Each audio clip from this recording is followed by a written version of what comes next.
Well, hey neighbors, welcome to the shed shop. Don't worry, I'm only sitting down for a minute. The intro is going to be real short on this one. I promise you, okay?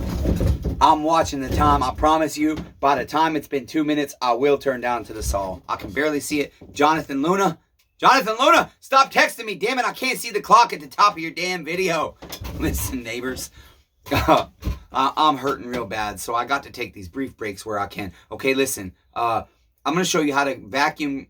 Damn it. I'm going to show you how to compression test the STIHL 028, and I want to talk about compression. Okay, so I lied to you. Damn it. It might be more than 2 minutes, but it's educational intro. Okay. Real quick, the story. Jonathan Luna. I sent him a short of his video. Y'all can see it. Here's your saw neighbor. STIHL 028 Super Vintage. Okay, it's a short. It's 60 seconds with his saw. 20-inch steel bar and chain. I sent him the video. I let him know how much his brand new bar and his Carlton chain cost. And he asked me if I had pictures. And I said, damn, neighbor, video's not enough. Shit. I'm just joking with him. But then he messaged me. Jonathan Luna, damn it, you messaged me. I'm sorry, I just ate a bite of a chicken sandwich, pulled chicken, and it's in my mouth, and I don't like it.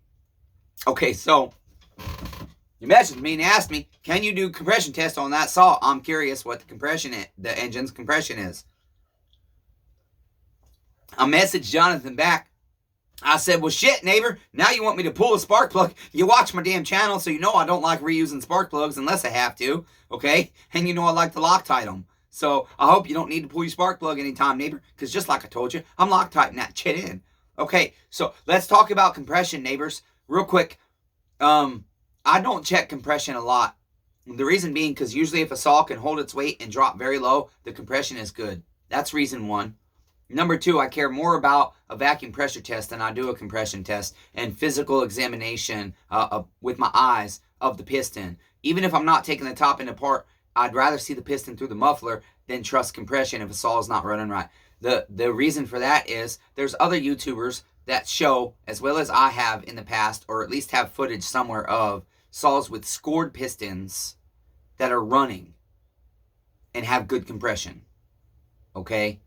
And then also saws with good compression that have scored pistons and are not running.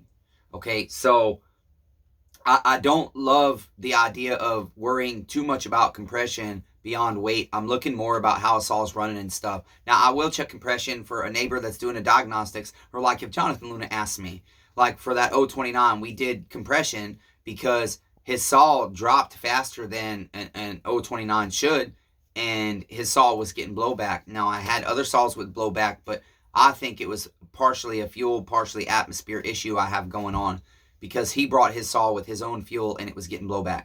But anyways, so here I am with Jonathan's 028 in the vise with my shoulder hurting like hell.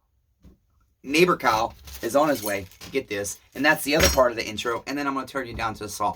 This is a personal channel. I intend to keep it that way.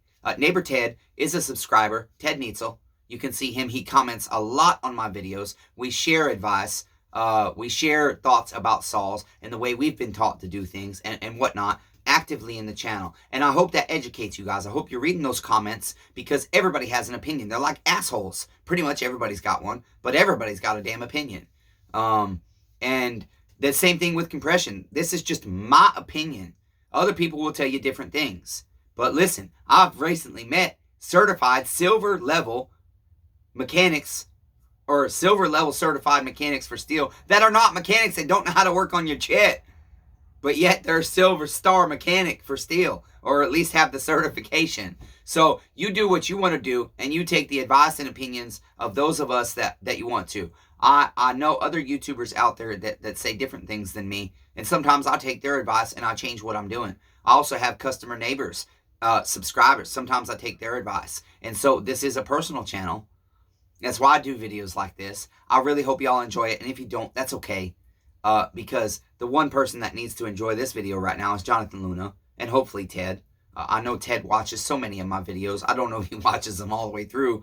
But I know he comments on a lot of my videos. And some of them he's commented on things that he would only know if he's watched that video quite far through. He wants to buy my 026 up here. or possibly my 026, but I have a fantastic idea, and I'm going to make him a video, and if he wants me to share it with you guys, I will. I'm going to make him a personal video. He offered me a price for my saw, shipped. He's disabled. I understand his income situation, but I got an idea I think will make everybody happy. Not just me and him, but everybody. So with that being said, you guys, it is a personal channel, and I plan to keep it that way. I will not turn into a whore, a YouTube whore that neglects my subscribers. Now, if I get 10,000 subscribers, I'll do my very best to continue to give you all my personal attention and my phone number and shit. But I can't promise, okay? But we're small right now, and so you all that seek my personal attention or want to buy a chit or are bringing your chit to the Ched shop, or are commenting on videos, I took some time to translate other comments last night in other languages. That's how much I love you, neighbors, okay? That being said, I'm still a wretched piece of shit, and I'm no better than anybody else. And so if you think when I'm saying something about what the Bible says or something else, that I'm judging you, or I'm trying to say I'm better than you, hell no, neighbor. I'm obviously way worse than you. Haven't you seen my fucking YouTube channel? Okay, neighbors? Chit, let's turn you down to the bench and check neighbor Jonathan STIHL 028 Super AV Wood Boss compression. Okay, that's it, neighbors. Let's do it. Okay, so here's what I've got going on, neighbors. I think I have a pinched nerve in my neck. And you guys haven't seen my back. A couple of you have, but most of you have not seen my back unless you live near me and have seen me without a shirt. I have a massive scar.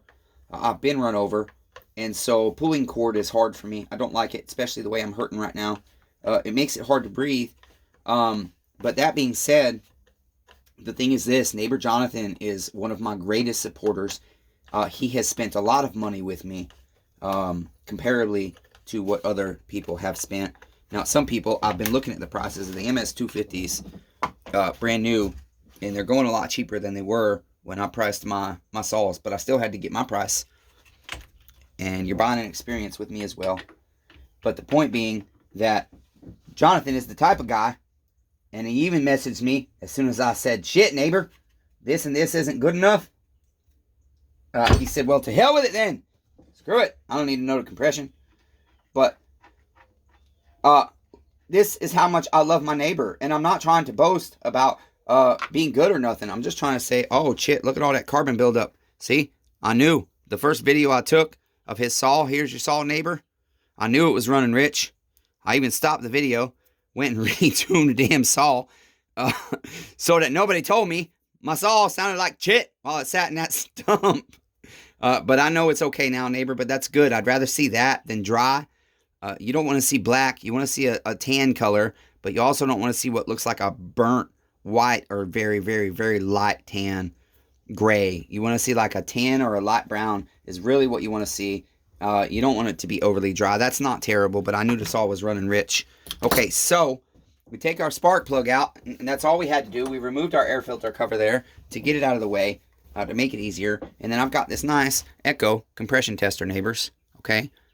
It's about $100 plus shipping on the website. I think it's like $88, and then you add tax and add shipping, and it was a little over $100, at least for me, but I had a bunch of other stuff in my cart, and so I divide my shipping over all my items so I know exactly what I paid per item, at least in my mind. But anyways, here we go, neighbors. We're just going to go ahead and screw that in. Whoops, I still had the compression in it from last time, and that would be from that other saw I was just telling you about, that STIHL 029. Damn it. That neighbor James bought from the pawn shop. We did a compression test on video of that saw, and it was only like 125, and I think I finally got it to pull 130. Okay, I'm trying to get my threads to start here. Bear with me, neighbors. Can't see. Okay, here we go. There we go. Okay, Jonathan Luna, we're going to get you compression, and then I'm going to sit down and do what I was going to do first after I messaged you, and that is try to start your invoice. But neighbor Kyle's going to be here before I get to it. So I guess I'll do it either while neighbor Kyle's here or after neighbor Kyle leaves. Okay, so all we're going to do... Oh, and that's the other thing. Jonathan Luna, neighbor, I put your brand new damn bar in the vise because guess what, neighbor? You want a compression test. And I wasn't changing your bar and chain out. And I'm so sorry, neighbor. I hurt so bad. I just figured I'll go ahead and be careful. I know you don't care if I scrape a little bit of paint off of your $70 bar, but I'll just be real careful as I pull the cord. To do the compression test. I didn't put rubber in. I normally do if somebody's got a nice bar and chain. But I'm going to drop your saw down just a little bit. And I had to put it real tight because I didn't want your stuff moving. I don't normally put my vise that tight. But I don't want to scratch this brand new bar. That's your job. Okay, neighbor? Alright, and then we're just going to go ahead and pull cord a few times.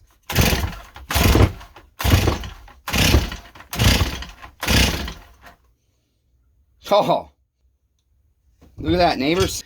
This thing says this has 172 pounds of compression. Yeah, I've seen them that high.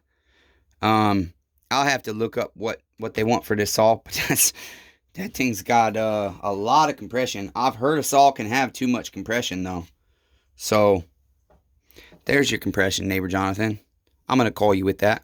And I'm going to ask you what you think of that level of compression. What do you think, neighbors? You tell me. I always tell you, I'm not a certified mechanic. I'm always up for advice, and I have a bad memory. I could have tested a saw 3 days ago with this level of compression and read something that said it's good, and I might not remember it today. That's why I'm constantly looking and verifying, because unfortunately, my chitty character makes me self-doubt. Okay, neighbors? So there you go. There's your compression, Jonathan Luna. Let me take it out for you, buddy. Get you a close-up.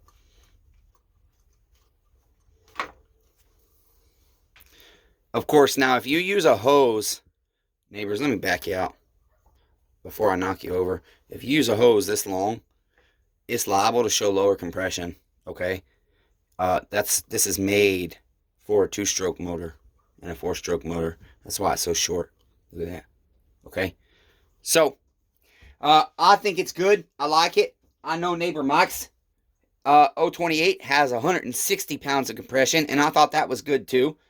Jonathan's is stronger. It also is a stronger saw. So I think that's a good number. I do. Until next time, neighbors, be kind to one another. Everyone's facing a battle. And I got one more note real quick. Just so you know, with compression.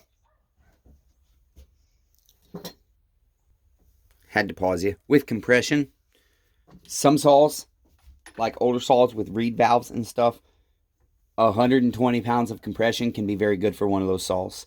For a saw like this, if this saw had 120 pounds of compression, I would have cause for concern. Especially if I just rebuilt it. I would really have cause for concern. I put neighbor Jonathan's spark plug back in, and I realized I did not Loctite it. And so I'm going to take it back out and just put a light bead of Loctite on it, because they have a crush washer on them. I want to explain this to you too, neighbors. They have a crush washer on them. Okay, and technically, even though service manuals tell you to reuse spark plugs, technically, that's a one-time use crush washer. Okay, so that's why I like to just take me a tiny bit.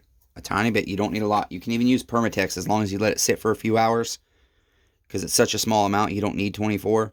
But I just put a very small amount of Loctite, just enough to fill the threads. Okay, that's it. And that way, this doesn't get an air leak, because especially on these 028s, I don't know what it is, 024s, 028s, they have a tendency, at least in my shop, to come in with air leaks at the spark plugs.